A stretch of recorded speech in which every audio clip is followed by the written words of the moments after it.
Un carro de guerra, arrastrado por dos imponentes caballos, avanza entre un ejército rugiente.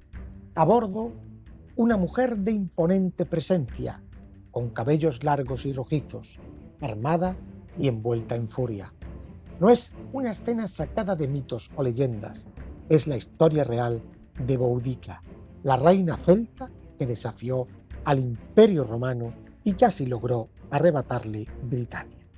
Hoy vamos a hablar de ella. Su historia está repleta de tragedia, venganza y sobre todo coraje, mucho coraje.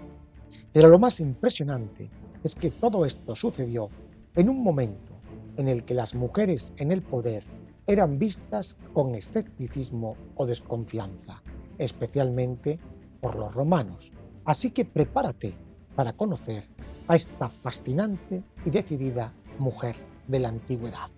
Eso sí, antes de adentrarnos, regálanos un like y te recomiendo que te suscribas al canal. Los orígenes de Boudica son difíciles de precisar.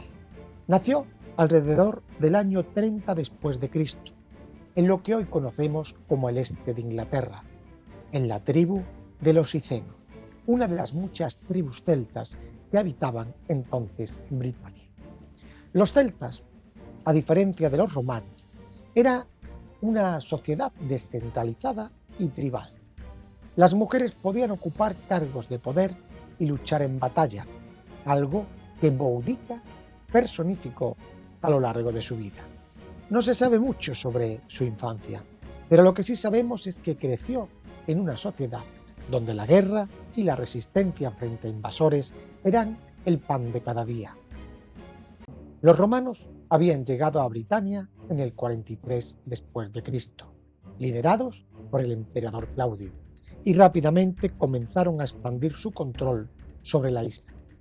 Los celtas, acostumbrados a una vida más libre y a una resistencia guerrera constante, no aceptaron la ocupación romana con facilidad, y menos aún las tribus como los icenos.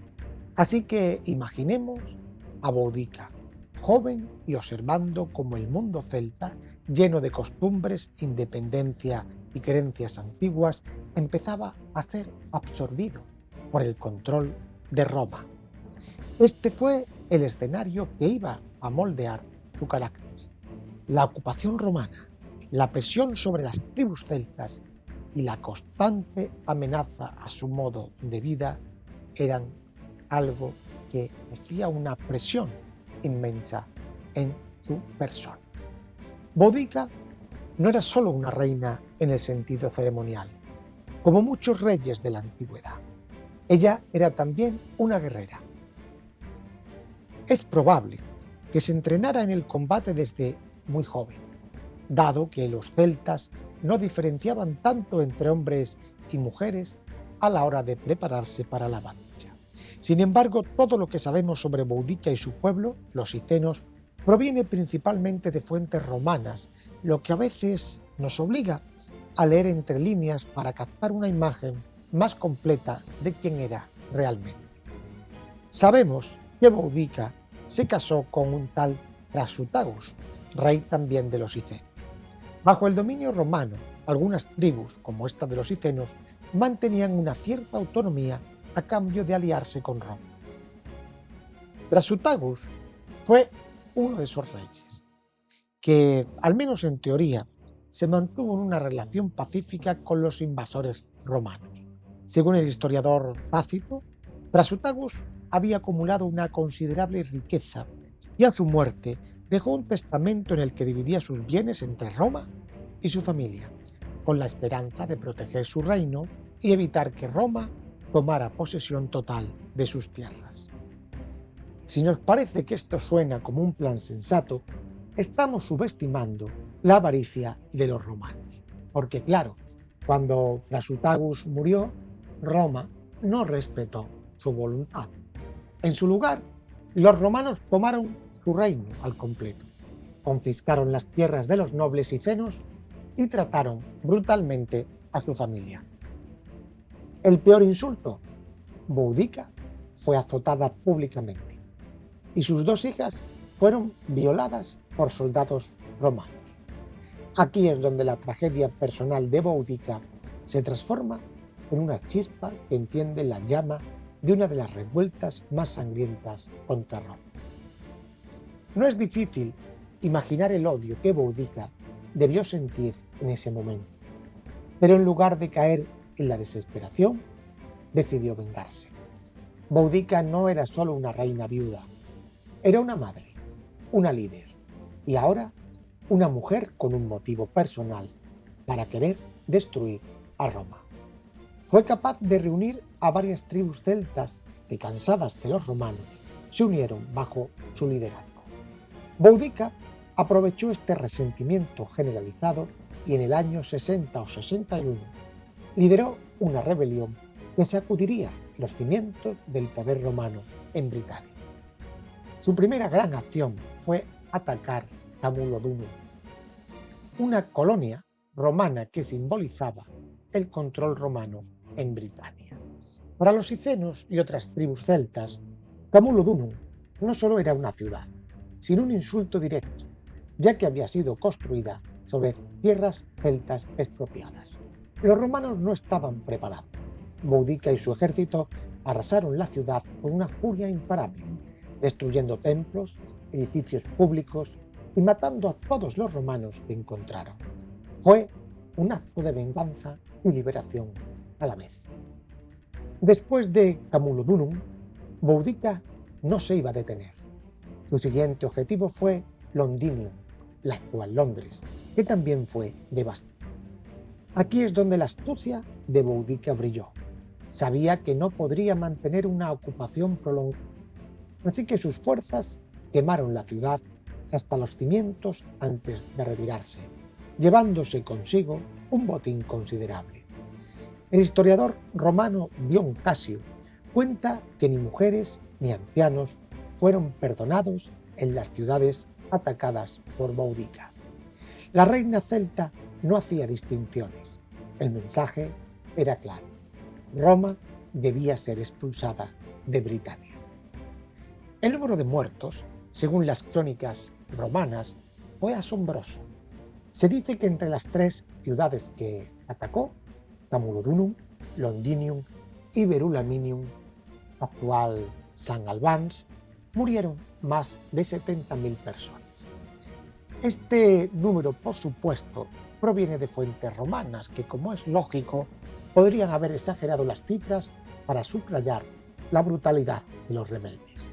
Pero lo que es cierto es que Boudica estaba infligiendo una derrota moral y material considerable al imperio más poderoso de la tierra.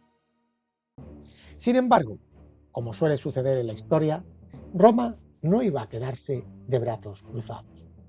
El gobernador romano de Britania, Suetonio Paulino, estaba en el norte de la isla cuando estalló la rebelión, ocupado en campañas militares contra los druidas en la isla de Mona. Cuando recibió la noticia de la revuelta, Paulino marchó rápidamente hacia el sur para hacer frente a los rebeldes. Aquí es donde entra en juego la habilidad militar de los romanos. Aunque los números de Boudica eran superiores, su ejército estaba compuesto por una masa desorganizada de guerreros celtas, con tácticas mucho menos refinadas que las legiones romanas. En contraste, Paulino había aprendido las lecciones de anteriores enfrentamientos en las provincias romanas. Sabía que no podría derrotar a Boudica en una batalla campal en terreno abierto, así que eligió cuidadosamente el campo de batalla. Se atrincheró en un paso estrecho, con el terreno a su favor, y las legiones en formación compacta. Cuando el ejército de Boudica llegó al lugar, las legiones romanas, bien entrenadas y disciplinadas, resistieron la carga inicial de los celtas. Las líneas romanas no se rompieron y pronto pasaron al contraataque. Fue una masacre. Los romanos, con su superioridad táctica y armamentística, diezmaron a los rebeldes. Boudica, viendo cómo su ejército caía, se retiró. Aquí la historia de Boudica toma un giro trágico, pero no inesperado. Tras la derrota, las fuentes romanas nos dicen que Boudica no permitió que los romanos la capturaran. Según Tácito, decidió suicidarse envenenándose. Otra versión, recogida por Dion Casio, sugiere que murió de enfermedad. En cualquier caso, su rebelión llegó a su fin, pero su leyenda apenas comenzaba. Aunque su levantamiento final fracasó, Boudica se convirtió en un símbolo de resistencia contra los romanos. Durante siglos, su historia fue contada por los romanos y su figura fue reinterpretada en diferentes contextos históricos. En tiempos modernos, fue reivindicada como un icono del nacionalismo británico y su estatua se erige cerca del Parlamento en Londres. Boudica demostró que el poder no siempre reside en el tamaño del ejército o en los recursos de un imperio, sino en la voluntad indomable de una persona. Fue una mujer que, habiendo sufrido las peores injusticias, luchó por su libertad y la de su pueblo hasta el final. Roma pudo haber ganado la batalla, pero el nombre de Boudica sigue resonando hoy en día, mucho más que el de los gobernadores romanos que intentaron aplastar su espíritu. Boudica nos recuerda que la lucha por la justicia, por la libertad y por la dignidad humana trasciende las barreras del tiempo y del poder. Su historia, aunque trágica, es un ejemplo inmortal del coraje frente a la opresión. Boudica desafió al imperio más grande de su tiempo, no solo en el campo de batalla, sino en su misma concepción de lo que era justo y digno. Los romanos, con toda su maquinaria bélica y su vasta organización, nunca pudieron doblegar el espíritu indomable de una mujer que se atrevió a decir no a su dominación. Pues hasta aquí nuestro repaso cultural de hoy. Ya sabes, si te ha gustado, déjanos un like, suscríbete a nuestro canal, comenta y comparte.